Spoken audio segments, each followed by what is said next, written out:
best. 2, 1. Zoom in, camera 1. Summer's coming, time for fun in the sun.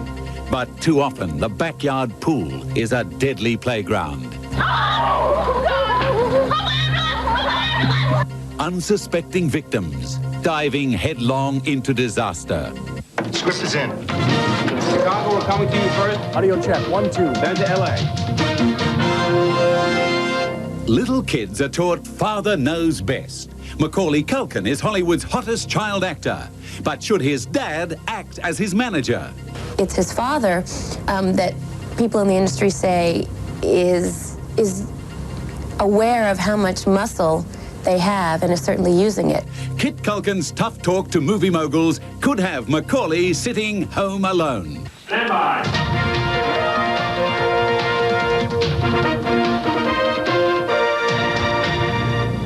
Hello, I'm Peter Larkin. Welcome to Inside Edition All Round Australia. Tonight, the story about a man who, like Peter Pan, didn't want to grow up. James Hogue wanted instead to be a university student and track star. Problem was, James Hogue is in his 30s, but he outsmarted one of America's finest institutions of higher learning and made university administrators look like first graders. But first up tonight, the inside story on the worst financial disaster in Australia's history. The State Bank of South Australia now has debts totalling more than $3 billion. Its financial mismanagement will cost all Australians in the decades ahead. It's already cost John Bannon, one of the country's most highly regarded premiers, his job and his reputation.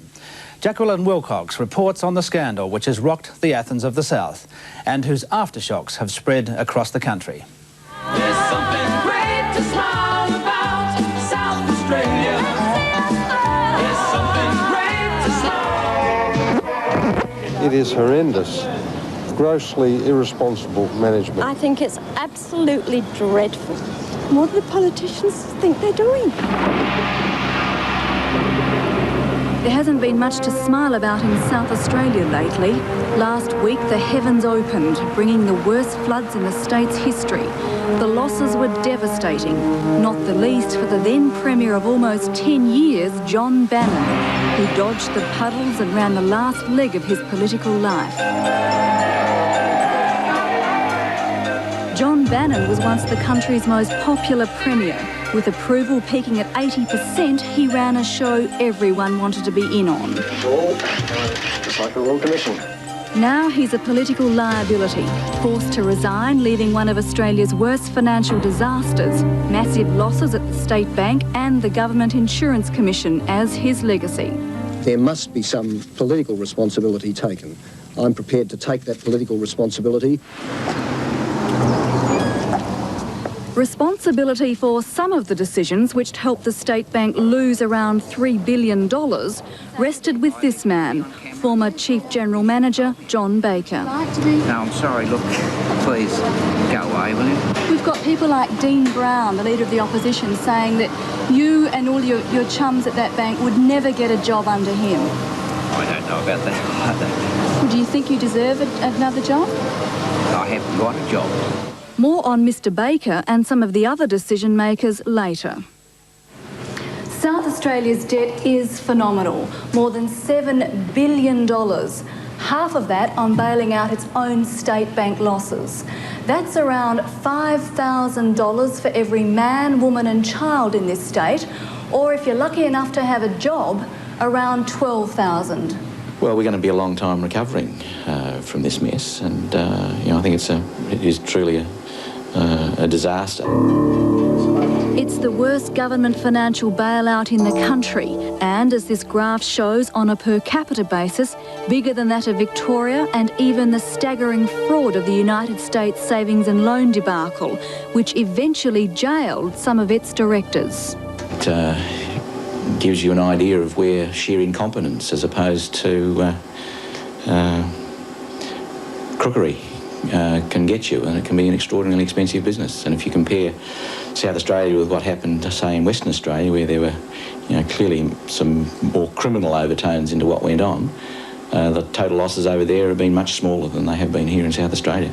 But is it just incompetence? There are lots of hints and smells of some corruption. Well, the senior management of beneficial finance left under some quite hurried circumstances, and have been mentioned since that criminal action was perhaps contemplated, but nothing's happened. Nothing happened for too long, even though Liberal backbencher Jennifer Cashmore sounded the first warnings 3 years ago. And the Premier, with all the resources of the Treasury and the Board of the Bank and the public service at his disposal, could not see. She was quickly rebuked by the Premier and business leaders for discrediting the bank. Conspiracy, I suggest, or some kind of means of undermining the state bank and fuelling rumours that are... Still, Ms Cashmore kept trying and was eventually suspended from Parliament for her outbursts. As she left, she had another go, accusing John Bannon of bankrupting the state. You've bankrupted the state and you've lost. I questioned when I saw that the state bank had tripled in 1 year its liabilities. It had gone overseas and it had lent 3 times as much as the biggest other state bank in this country, and yet we're one of the smallest. And all those warnings were given month after month, year after year in Parliament, and John Bannon ignored them. It's quite ironic that such a huge financial disaster should occur during the reign of a Premier who prided himself on being very frugal. While some executives here at the State Bank were being paid many times his salary and investing in valuable art collections, the Premier was preferring to have his office carpet patched rather than replaced. He must really be wondering just what went wrong. It seems to be a rejection of the old adage that if you look after the pennies, the pounds will look after themselves. Clearly the management of the bank was responsible for setting the corporate tone and were responsible for basically producing the growth rate that the bank achieved, and of course the directors effectively didn't stop that. And neither did Mr Bannon. During the $20 million Royal Commission inquiry into the disaster, he told of his arm's-length approach to the bank and its board, even though he'd persuaded them to keep housing interest rates down during his successful election campaigns. Well, he mentioned to the bank apparently that it would be cause him difficulties if the bank was to raise its interest rates in the lead up to an election. And on one occasion, the bank was actually paid a sum of something like $2 million in order to keep interest rates down. And this amount was not disclosed at the time. And the Premier argued before the Commission that this was a proper exercise of his judgment as the Premier, as a politician. And he thought it would have been, the bank would have been acting politically if it had put interest rates up at the time. Now that seems an awful lot of yes minister talk. Well, I think it is a bit over the top, yes. Let's call it a day. But there was nothing over the top about Mr Bannon's resignation. It was quick and simple, even including a request for an apology. I've, of course, been waiting for those who were entrusted with responsibility by me to lay it on the line and apologise. They've not done so, and they probably won't. They have let down me and the people of South Australia. I suppose the bastards at the bank got him, and I'm just speechless. There has been some talk. And I think the people of South Australia have a right to be angry that they've lost the Premier because of a bunch of bloody clowns who were paid very high salaries for stuffing up the bank. But Frank Blevins' bastards are not going to apologise quickly. The board has kept a low profile since resigning, and the managing director, Tim Marcus Clark, is now in Melbourne enjoying a near $1 million superannuation payout. Another director, John Baker, who gave himself low-interest loans, now works in his wife's cafe. Getting any of these people to say that they're sorry to Mr Bannon and the people of South Australia is not easy, but we tried. No, he's just not available to speak to anyone. Can I please speak with Mr Nankerville? Sorry, he's not home. My record as a senior manager was always well regarded by the people who employed me. Do you really believe that? The records are there to show. How do you think you're regarded now? Well, nobody talks to me very much these days. You've said that you'd like to apologise. Well, thank you for that. And do you want to take it up? Yes, I'll drop him a note. It will take more than a letter to satisfy the people who have to pay for the losses. Whether they were deliberate or whether they were unintentional, I think that the responsibility has to rest somewhere. Perhaps it all could have been avoided if John Bannon had followed the advice of the man who started the Labor dynasty in South Australia, former Premier Don Dunstan. When you are in charge of an administration, you do not rely on the normal channels of communication to know what is happening. You have your own means of finding out. Don Dunstan built a reputation from which John Bannon tried hard to distance himself. And now it's his turn to be kept at arm's length. So who is to blame for South Australia's financial fiasco? 2 government inquiries will tell us sometime in the future. And more of Don Dunstan's interview on Inside Edition in coming weeks. Later in this hour. The Japanese are known for working late into the night. But you should see how they wake up in the mornings. An inside look at Japan's wackiest television stunts.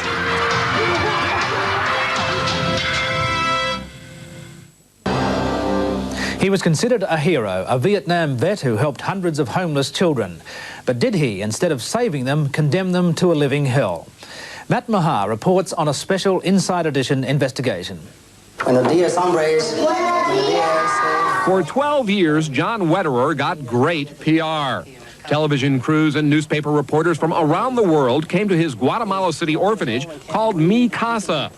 Wetterer had started adopting Eurasian children while serving in Vietnam. He went to Guatemala City in 1977, and before long he had taken 400 homeless boys off the streets and was being called the Mother Teresa of Guatemala. Each one does have to be addressed and handled in his own way. For years, the Long Island native was affectionately referred to as Tio Juan or Uncle John, and Americans sent him millions of dollars in donations. But now there are some serious questions about how both the money and the boys are being handled. He would grab our hands and place them in his pants and make us caress his private parts. In 1989, some of the boys started accusing Tio Juan of sexually abusing them. No one wanted to believe it. They asked me to investigate Mi Casa, and particularly John Wetterer, and to find out what was happening. Miami child abuse expert Bill Samick was asked by the Mi Casa Board of Directors on Long Island to go to Guatemala and see if there was any truth to the allegations. Samick says after interviewing just 3 boys selected by Wetterer, he knew there was a big problem. All 3 boys had agendas to tell us how wonderful John was, how the house couldn't survive without him. They all admitted that if John were doing this, they wouldn't tell because the house would be closed. We got a lot of evidence that is clear to a professional who works in this area that, in fact, John was molesting them.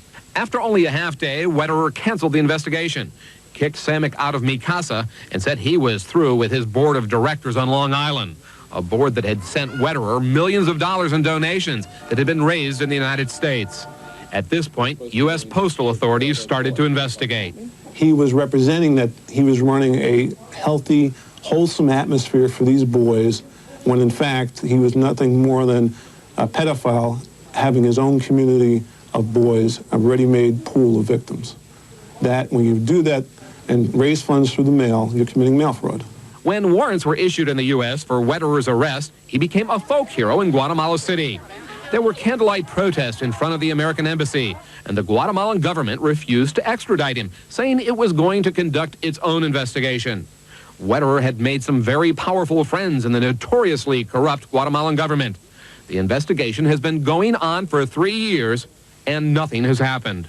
According to a Guatemalan judge, until the courts here have finished their investigation, John Wetterer is forbidden from coming to Mi Casa or being anywhere near any of the boys. That's a court order that is blatantly being ignored. Wetterer showed up with some of his boys in tow for this dedication in November. What were they dedicating? A new all-boy day school to be operated by John Wetterer. While the Guatemalan investigation that appears to be going nowhere continues, apparently, so does the abuse. So he told me to walk around the office and to go in his bedroom. So I was in his bedroom. And he started talking to me, and then he started touching me, but he got his hand to my private part. 15-year-old Giovanni arrived at Mikasa 6 months ago. He says on his third day there, John Wetterer tried to molest him. He says the boys that don't resist the attacks are given luxurious quarters in a place called the Green Room. The kids that live in the Green Room, there's one that's 9, another one that's 8. And the other ones are around 16, 17. We've been told that John's favorites would be brought to Florida, to Disney World trips. We've also heard they get the best accommodations, they get the best food, the best clothing. All these boys are being plied with money and food and things like that to put up with being abused. He chooses the brighter kids within a certain narrow age range that he likes to molest. They're going back to the dorms and molesting all the other boys. Hugo lived at Mikasa for 3 years. Although he says he was successful in fighting sexual attacks, the paddlings were humiliating. He would drop my pants down and hit me with a paddle. Both Hugo and Giovanni say Uncle John regularly dispenses group punishments, where he forces as many as 10 boys at a time to take off all of their clothes so they can be paddled. I told him I wasn't going to take off my clothes. He grabbed my face like that, and then I grabbed his hand, I pushed it away. Do you want to stop? When we tried to talk to Wetterer at the new day school, we were kicked out. When we showed up at Mikasa, Wetterer disappeared, and our requests to get in were denied. We took these pictures with a hidden camera when we feigned a delivery. There was no sign of boys going to school. The facility and the boys appeared filthy, and we were openly told that nobody was in charge. I think if he has received millions of dollars to sustain the children, that money has not been utilized for the children because those children are in bad shape. Gladys de Valencia is a prosecutor for the Guatemalan Department of Juvenile Welfare. She says the majority of the boys at Mikasa are poorly fed and clothed. She's also received numerous reports of John Wetterer showing the boys explicit pornographic videos. She's been trying to prosecute Wetterer, but has had little help from her government or the American embassy. What makes TO1 so powerful? Probably it is the millions that he has and the ability to manipulate people. Does he bribe government officials in Guatemala? I do not know. I do not know. The Guatemalan prosecutor says she can't continue her investigation without the help of the U.S. Embassy. She says that help was promised months ago, but is yet to come. She says she now thinks that John Wetterer has some very powerful friends in our own U.S. Embassy. We asked embassy officials for a comment, but they flatly refused. I can say that I have not been contacted by anyone from the embassy or the State Department in reference to this case. Until postal authorities are contacted by the embassy, neither the Guatemalan case nor the extradition can proceed. If John Wetterer has raised millions of dollars since 1976 to operate this home, some people here in Guatemala and back in the United States are wondering where that money went. Could you give me any information about the property at 11 East Shore Drive in Babylon? No, I'm not really that. Can you tell me how the money was transferred from one bank to another? I can't tell you much of anything. What I can tell you is if you would like to speak to my lawyer. This is John Wetterer's younger brother, Gary. He may not want to talk to us because we want to ask him about a piece of waterfront property he purchased on Long Island just 3 weeks after his brother transferred $60,000 from the account of Mikasa in Miami to Gary's account at this Long Island bank. $60,000 of $10, $20, $50 donations that came in from U.S. citizens specifically for the upkeep of the orphanage. Wetterer is still raising money in the U.S. and still taking in homeless boys in Guatemala. What do you think should happen to John Wetterer? He should be taken out of that place. Matt Maha reporting. Child abuse, whether on a huge scale like the accusations in Guatemala or on a much smaller scale, the impact on the individual child is devastating. Oprah Winfrey, Network 10's Queen of Daytime Television, knows its trauma firsthand. She was an abused child, and Thursday around the network she presents Scared Silent, a viewing must for parents of young children and abuse survivors. Coming up on Inside Edition. Is Macaulay Culkin's father the best manager for the world's favourite kid? Mac's dad never made it as a child star. Now he controls Hollywood's hottest property. His father is out there negotiating deals, and frankly, I don't know that he's necessarily the best manager for his son. Inside the man behind Macaulay Culkin.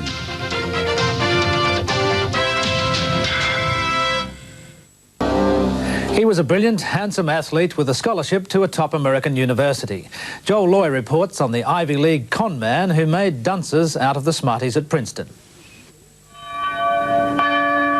In the hallowed halls of prestigious Princeton University, where academic excellence has been a tradition for more than 200 years, some administrators recently failed the test. We've been fooled, certainly.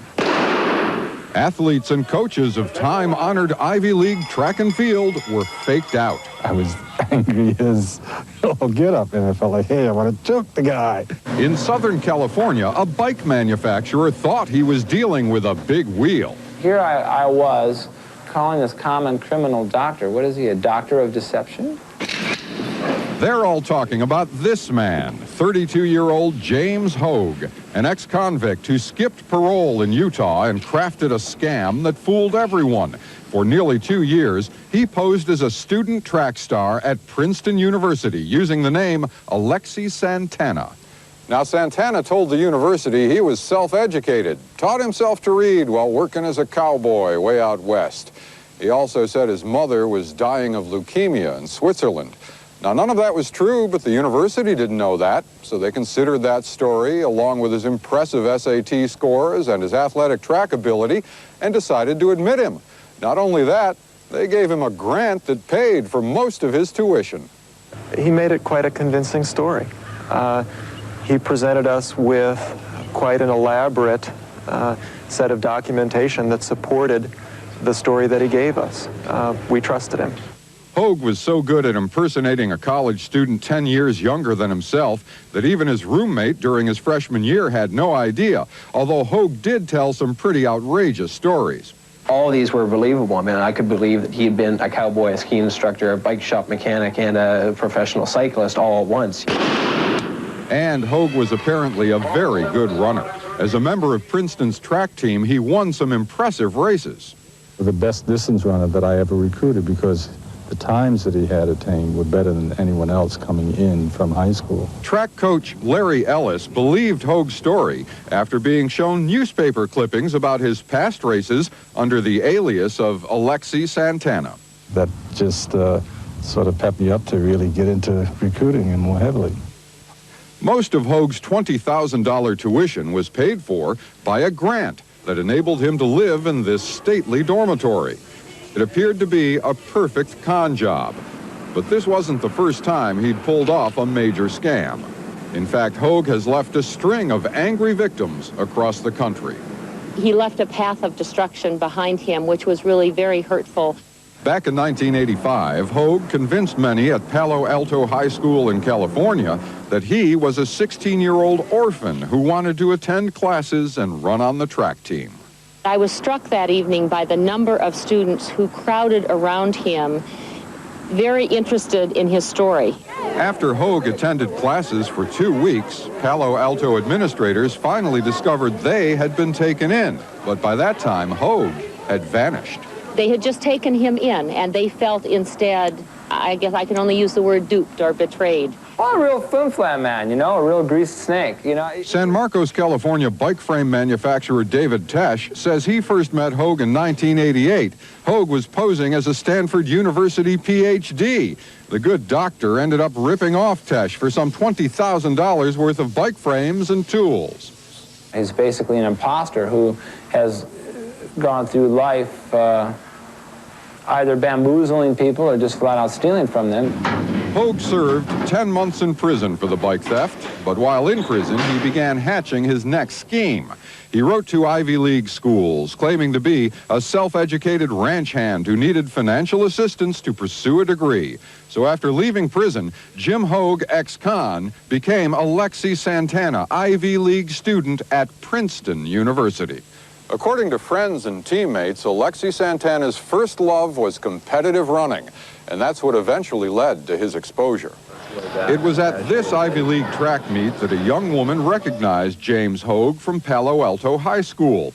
Authorities were notified, and Hogue was arrested for a parole violation. Hogue faced a multitude of new charges, but just last month a plea bargain agreement was reached, and James Hogue pleaded guilty to the charge of theft by deception, a felony. He's now awaiting sentencing. But part of the deal is to pay back Princeton. He owes Princeton $21,000 in scholarships, plus about $1,500 in various student charges. On top of that, he owes the federal government $5,000 in scholarship money, plus $6,000 in guaranteed student loans. But the question remains, why? With all he had going for him, why did Hoag turn to a life of lies and deception? Hoag has said only he had no evil intent, that he only wanted an education. That's the bottom line with con artists. They want the benefits of that reputation. They want the benefits of that recognition without having earned it. Princeton apparently has no interest in seeing James Hoag back on its campus. Administrators say they wish him well at another school. Still to come on Inside Edition. Everybody thought he was playing. When I picked his head up to fuss at him, and his face was blue. It was so cool. I wonder how many more people will this happen to this summer.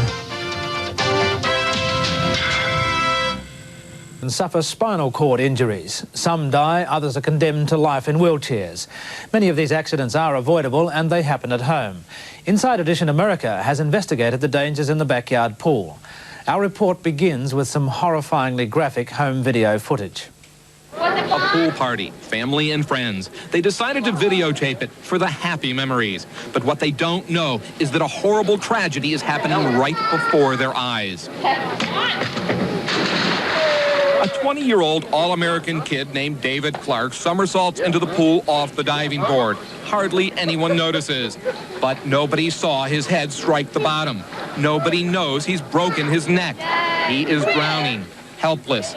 They think he's kidding. Are you drowning? Everything froze, and I floated there for a second until I realized that I couldn't get up to the top of the water. I thought he was pretending because his arms were moving around and his head was underwater. I was conscious and could see people through the water. I could see my wife. I knew they thought I was playing. And at some point I blacked out. And I picked his head up. You're scaring everybody. Yeah, your head. His eyes were rolled back. His mouth was open for water and his face was just white. I don't know. And that's when I screamed. No! David! My daddy, help! All right.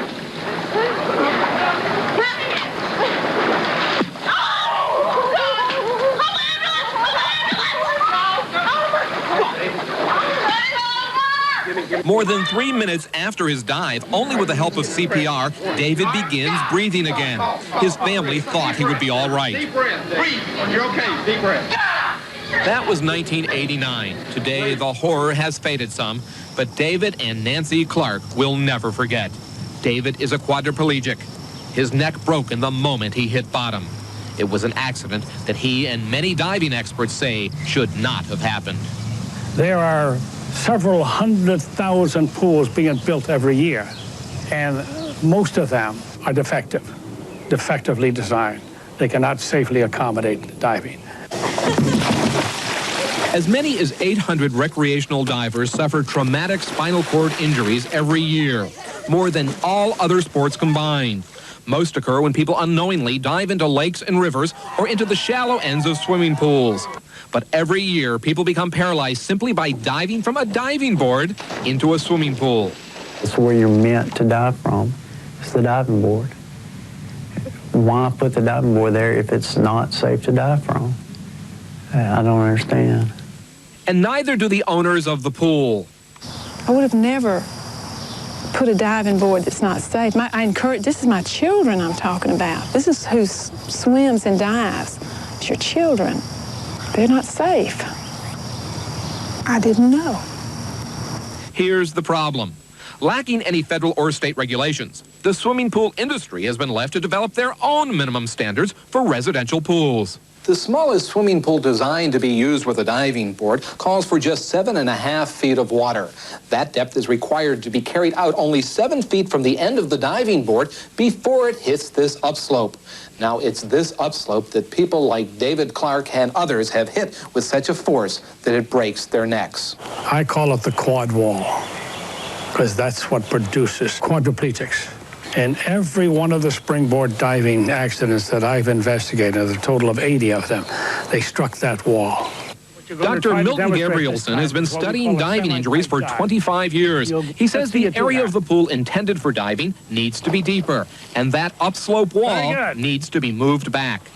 I've studied the film involving Clark, and there's no question in my mind that if the pool had been properly designed, he wouldn't have been injured. You're about 100 times more likely to be struck by lightning than you are to be injured diving into your swimming pool. David Carmel is the spokesman for the National Spa and Pool Institute. The NSPI, which represents pool manufacturers, wrote those minimum standards. We showed him the Clark accident. There's a lot of things we really don't know when you look at this picture. Number one is you can't see where the board is. You can't see what's above the board, whether, he did a running dive. There is no question that there are a couple of these accidents every year, as I mentioned, and they are very tragic. The industry seems to be willing to accept the number of quads that are being produced every year. And Gabrielson estimates there are between 40 to 50 paralyzing accidents off diving boards each year, and thousands of near misses that result in lesser injuries. But how's a consumer supposed to know this? As we found out with our hidden camera, you're not likely to be told by your pool salesman. I mean, it's deep enough. I guess it has to be a certain depth. It has to go 3.5 to 8 in order to put a diving board on. 3.5 shallow, you mean? Yes. 8 feet deep? Yes. And with that depth, then it's safe enough that no one's going to have a problem? Yeah. So any of these are safe. They're approved by the national NSPI, which is the National Spa and Pool Organization. Well, this pool's depth and upslope met those NSPI standards. Nevertheless, those in the industry often put the blame on the person who is injured and not the pool. The common factor in the accidents is that the people have been drinking, that they're engaging in horseplay, that they're making dives that you really shouldn't make in a home pool. Was he acting foolish? Was he doing anything out of the ordinary? Was he engaged in injudicious behavior, as the industry likes to call it? And the answer to all of those questions is no. Tom Cleveland of Pennsylvania says he wasn't fooling around when he broke his neck after a simple dive off a friend's board. Something hit, and I couldn't get off the bottom of the pool. Tom was a top decathlete, training for the Olympics. Now and forever, he'll watch from the sidelines. The fact that people are hitting their head on the transition slope, breaking their necks, and rendering themselves quadriplegic should tell the industry that the standard is inadequate. If you could increase those dimensions at all and eliminate all accidents, wouldn't it be worth it? Well, the thing is, what the research showed was that there was no indication that increasing those particular dimensions would actually lead to that result. But Dr. Gabrielson says his research here at Nova University in Florida clearly disproves that.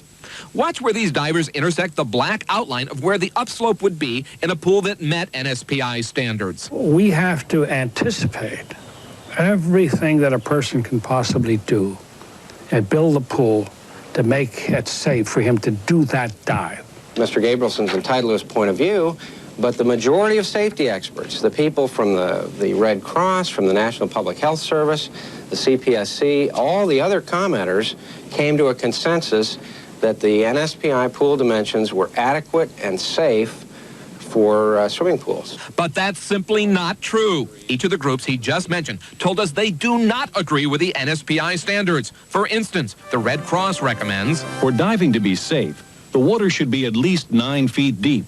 This depth should extend 16 feet in front of the diver. Be aware that most backyard pools do not have the proper depth or distance to dive safely. But even if the industry adopted safer standards, what about the millions of pools that are in use around the country today? Take boards out in all residential pools, motel pools, hotel pools, and we eliminate all these accidents. Well, could a home movie as horrifying as the one you saw a couple of minutes ago just as easily be filmed here in Australia? The answer, sadly, is yes. There are approximately 500,000 private pools around the nation, and the legislation which covers those pools is a national disgrace. As this letter from the National Injuries Surveillance Unit shows, 2 people are killed and as many as 100 are injured in diving accidents each year. Most of the injured are male and 92% are under 19. Nearly half of these accidents happen in backyard pools. If the American legislation is poor, the picture here is worse. There's no general building standard which applies to private pools with diving boards. So the moral is, please be careful. Coming up on Inside Edition. Mac's home alone in New York, and he's not happy.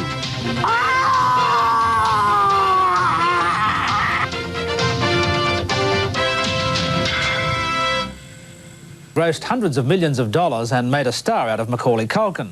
He's up there with Tom Cruise and Jack Nicholson as far as box office is concerned, and he hasn't even reached puberty yet. But Hollywood insiders say Little Mac is heading for a fall, and all because of his father.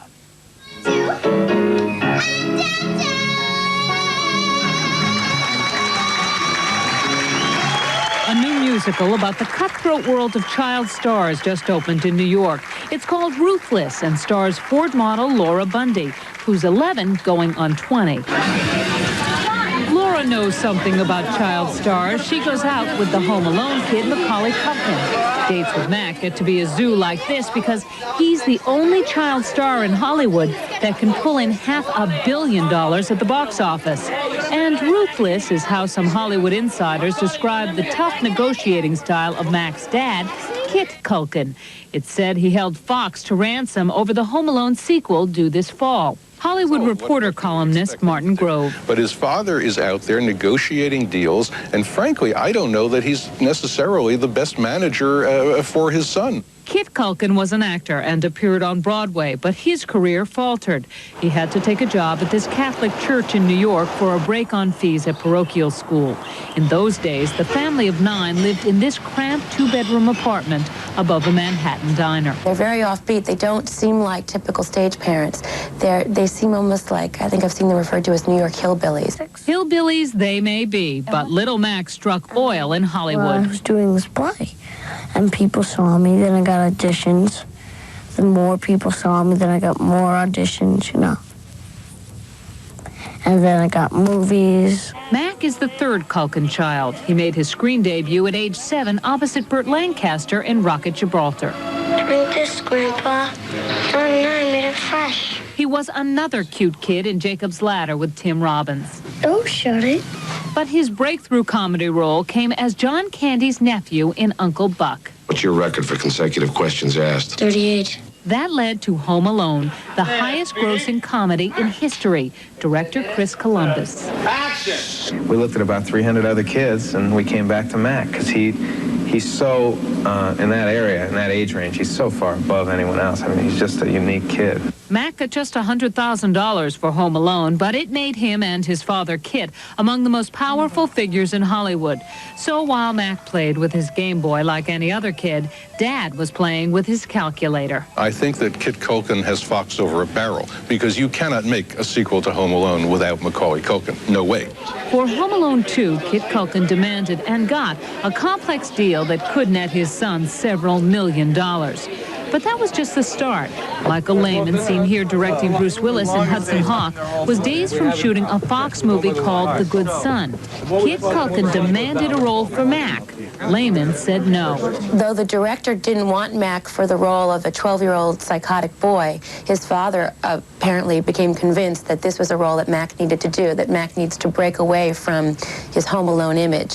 Fox was terrified Mac would be pulled from Home Alone 2, so production of The Good Son was halted at a cost of $4 million until Mac was available. Lehman left the movie. Mac was also due to open on the New York stage in a play financed by Fox. Production collapsed amid battles between Kit Culkin and the authors over script changes. This shot of Mac from Home Alone became an icon for the movie. Kit Culkin ordered Fox to suppress it. He even instructed Mac to stop doing in interviews. And there have been reports of problems on the set of Home Alone 2, which reunites Mac with Joe Pesci and Daniel Stern in New York. Sources said there were disputes between Kit Culkin and Fox executives. It's his father that people in the industry say is aware of how much muscle they have and is certainly using it. It's not just Hollywood with a gun to its head. Mac's been doing commercials like this one for 9X longer than he's been doing movies. After the success of Home Alone, Kit Culkin triggered a multi-million-dollar bidding war between Pepsi and Coke for Mac's endorsement. Coke won. While Big Mac is hot, Kit Culkin's demands will continue to be met. But insiders say he's making plenty of enemies in Tinseltown. Well, Hollywood certainly has a long memory, so it doesn't do anybody any good to win the battle in Hollywood. You do sometimes wind up losing the war. Meanwhile, the kid on whose shoulders rest billions in future business revenue remains unchanged and as cute as ever. Just the same old Mac. Macaulay Culkin's newest film, Home Alone in New York, is a Christmas release around Australia. It opens on December 10. Still to come on Inside Edition. The oddest TV show in the world. Welcome to Wake Up Call.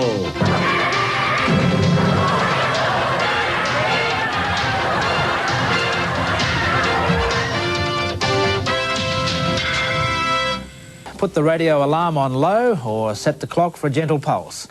Well, some loonies in Japan have got other ideas. Dave Spector reports on some very unusual television stunts.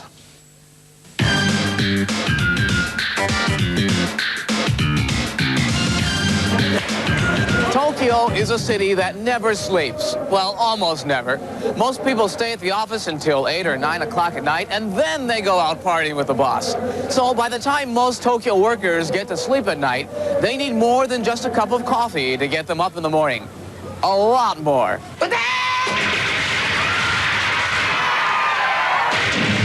Welcome to Wake Up Call, a popular feature from one of Japan's wackiest TV shows.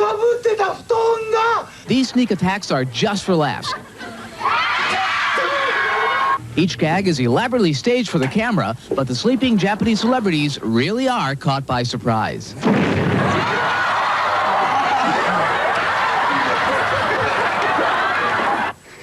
Maybe you've been dreaming about a nice hot towel. Well, the TV barber man is on his way. Here's your hot towel, sir.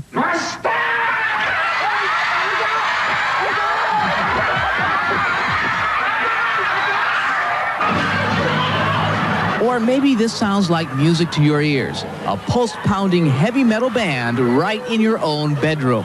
This is what happens when you set the music alarm on your clock radio.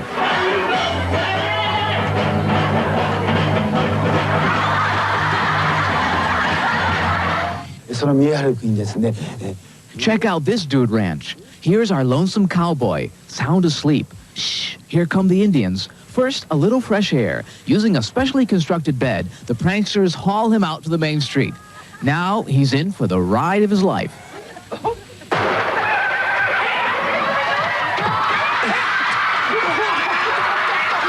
Scaring the daylights out of people is just one laugh riot in Japan. The ultimate test of humor and guts are the men who willingly play endurance. Here are some enduring classics. First, a beer drinking contest. But what's this? A punching bag machine. Oh, not on a full stomach. He can't take it anymore. But we can't stop watching, can we? That looks like chicken feed to me, but let's see who's the biggest chicken here.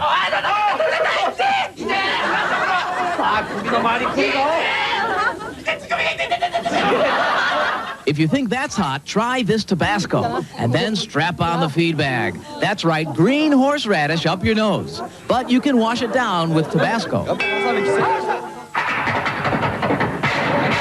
Wacky TV brings you all kinds of amazing people, like a Japanese Robin Hood who shoots backwards. How would you like to have her job?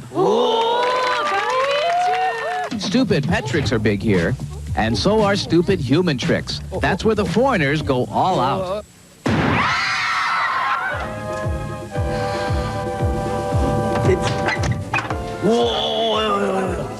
In Japan, everyone's along for the fun, and the gags just get bigger. More than 100 people have volunteered for this wake-up call. They're all moving into position. It's so quiet, you could hear a, well, just listen.